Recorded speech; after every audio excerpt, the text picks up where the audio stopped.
नमस्कार दोस्तों, स्वागत है आपका। बहुत बहुत स्वागत है आपका चौहान एकेडमी में। दुनिया भर की सब वैकेंसी निकल सकी हैं, बस मध्य प्रदेश की छोड़ करके।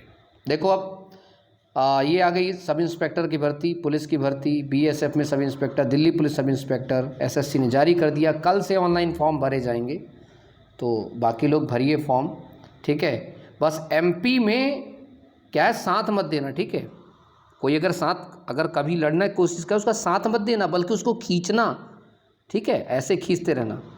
मुझे थू है ऐसी कोचिंग सेंटर पर, इतने सारे कोचिंग सेंटर मध्य प्रदेश में, इतने सारे लोग, काश एक बार साथ आ जाते, मज़ा आ जाए। लेकिन नहीं, बल्कि जो कर रहा है उसी को खींचातानी करना है। पीएचक्यू पीवी खेलते रहो। अरे सिंपल सी बात है, पीवी करवाए, ये एसएससी ऑनलाइन कराती है एग्ज़ाम, डेफिनेटली पीवी करवाए। लेकिन नहीं, तुम लोगों को बस फुटबॉल बना के सरकार खेले, तुम खेलते रहो। खैर, मैं बताना मेरा काम है। देख लो, सब इंस्पेक्टर इन दिल्ली पुलिस की और सेंट्रल आर्म्ड पुलिस फोर्स में जिनको जाना है उनके लिए बहुत बढ़िया चांस। देखो, ऑनलाइन फॉर्म शुरू हो जाएंगे 17 तारीख से, 16 जुलाई तक चलेंगे, और इसकी एग्ज़ाम डेट वगैरह सब कुछ है। देख लो ऑनलाइन, जो कंप्यूटर बेस, सीधे सीधे है कंप्यूटर बेस। दुनिया कंप्यूटर में जा रही है, हमारे एमपी पीएचक्यू चल रहा है। धन्य है प्रभु, जय हो। Date of computer based exam से खुला इसमें दे रखा है सब कुछ। पेपर 1 का एग्ज़ाम होगा आपका, कब होगा? इसी अभी सितंबर वगैरह में हो जाएगा आपका। देख लो, सितंबर चलेगा अक्टूबर तक, फिर पेपर 2 हो जाएगा। और इसके लिए सभी जितने वुमेन और मैन हैं सब अप्लाई कर सकते हो। देख लो, सब इंस्पेक्टर जीडी की बात करें तो सब इंस्पेक्टर जीडी में ये रहा, ठीक है। आपकी सैलरी है 35,400 बेसिक है और 1,12,000 से तक है। और दूसरा मेल फीमेल दिल्ली पुलिस के लिए सैलरी का सेम टू सेम इसमें भी किया गया। वैकेंसी डिटेल करते हैं तो sub inspector Delhi police mail के लिए बात करें तो टोटल जो भर्तियां हैं, ठीक है, ओपन जो हैं सभी के लिए वो ये रहीं। डिपार्टमेंटल कैंडिडेट्स के लिए बुक हैं ये हैं, एक्स सर्विसमैन के लिए ये रहीं। और टोटल जो भर्तियां टोटल हैं भाई 91 है। किसके लिए? सब इंस्पेक्टर मेल के लिए। फीमेल के लिए बात करें तो सेम है, टोटल 78 भर्तियाँ हैं, ठीक है। बढ़िया तरीके से दीजिए। बाकी सबसे ज़्यादा भर्तियाँ इसमें आई हैं जो है सीआरपीएफ में एसआई के लिए 1072, बहुत ज़्यादा है, ठीक से। मेल फीमेल के सबके लिए हैं। और इसके अलावा फिर बीएसएफ में हैं, उससे भी ज़्यादा भर्तियां आपकी इसमें हैं। क्या नाम है आपका, जो टोटल जो करते हैं आपका, पहले ये हो गया, फिर टोटल भर्तियाँ हमारी 1395, ठीक। तो एसएसबी सभी जो है सब इंस्पेक्टर के लिए हैं। तो आप लोग भैया इसमें चले जाइए, ठीक है। जो लोग कर सकते हैं तो करिए, अपनी तैयारी बढ़िया करिए, सबका कोटा जो भी चीज़ें हैं, ठीक।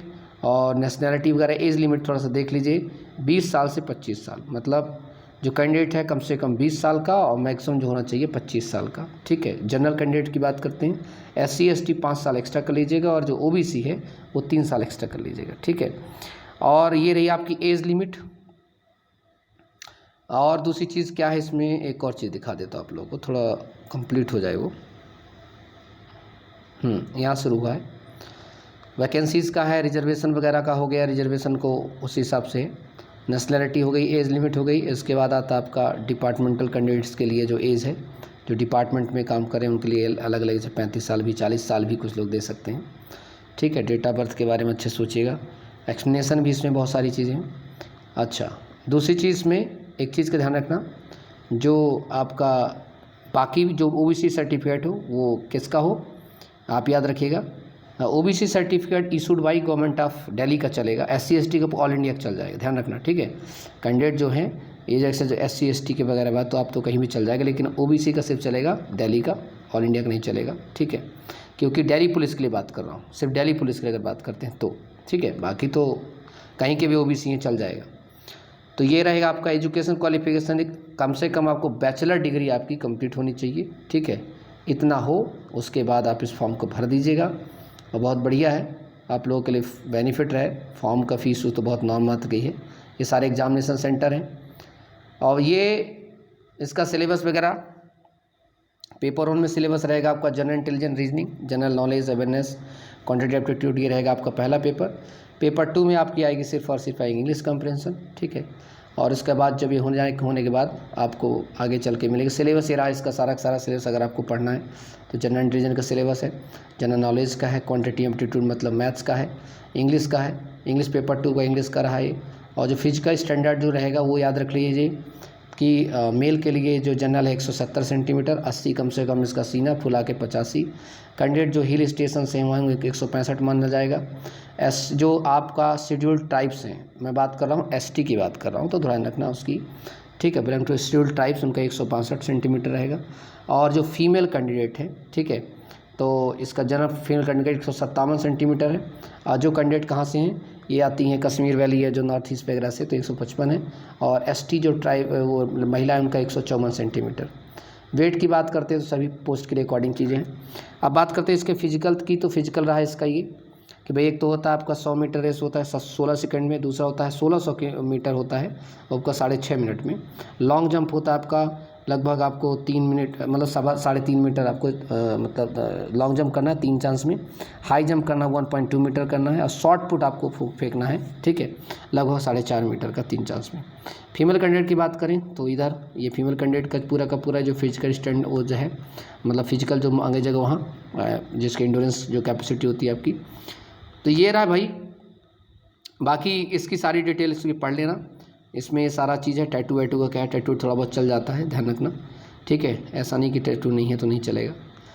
तो ये सब मैंने उसमें बता दिया, इसमें कुछ भी नहीं रह गया, ठीक है। बाकी वो सब डिटेलिंग है कि क्या क्या ईयर्स कैसी चीज़ें हैं, कौन सा, ठीक है, ठीक। चलिए, तो फिर अपना ध्यान रखिए। बस मैं इतना कहना चाहता हूँ कि यार देखो, हर जगह भर्ती आ रही है। अभी मेरे ही कमेंट में इतने लोग कमेंट करेंगे भाई, कसम भगवान कसम, लगता है कि मैंने उसके मतलब मेरी बात है उसकी नानी मर गई, भगवान कसम। मुझे बहुत गुस्सा भी आता, लेकिन मैं कुछ नहीं कहता। सर अभी आप ना कुछ मत कहिए गवर्नमेंट को, क्योंकि अभी ना कोरोना चल रहा है तो सरकार की हालत ना ख़राब है, तो ना सरकार को आप कुछ मत कहिए, अभी तो इस साल कुछ नहीं हो सकता। नहीं हो सकता ये क्या है, क्या है ये? फिर ये तो पूरे देश के लिए निकल रही भाई। लेकिन नहीं, हम एमपी में क्या है, हम एक दूसरे को ही काटते हैं, सिंपल है। और जब तक एक दूसरे को काटते रहेंगे तो यकीन मानिए कि हो गया, कटता रहेगा, सिंपल है फंडा ये। और अगर एक बार स्टैंड हो गए सभी लोग, सभी कोचिंग, सभी लोग, कम से कम सभी नहीं, कम से 10% इकट्ठे हो जाओ यार। अभी उपचुनाव आने वाला, अभी तो खैर हम करने वाले हैं, बड़ा खास अच्छा खासा आंदोलन करेंगे, लेकिन आप लोग अगर साथ दोगे तो कितना कुछ हो सकता है, बहुत कुछ बदलाव हो सकता है। लेकिन नहीं, यूट्यूबर ही देखो आपस में भिड़े पड़े। मतलब मैं इतनी बार रिक्वेस्ट किया कि भाई इकट्ठा हो जाओ, मध्य प्रदेश युवा बेरोजगार संगठन में आपस में अपनी बातें बोलो, नहीं, उनको तब भी नहीं मानना। अरे मैं भी तो यूट्यूबर भाई, मैं भी तो बच्चों के लड़ने को तैयार हूँ, तुम क्यों लड़ रहे हो? एक साथ आओ, एक साथ बात करें। सब अपना अपना गेम खेलने का कोशिश कर रहे हैं भाई। मैं कह रहा हूँ तुम लीडरशिप लो ना, तुम्हारे अंदर लीडरशिप की क्षमता, लीडरशिप लो, लेकिन मध्य प्रदेश के बच्चों का ख्याल रखो भैया। चलो खैर कोई बात नहीं, जिसको अपना ख्याल रखना होगा आएगा। जय हिंद, जय भारत, इंकलाब, take care, bye bye, good night.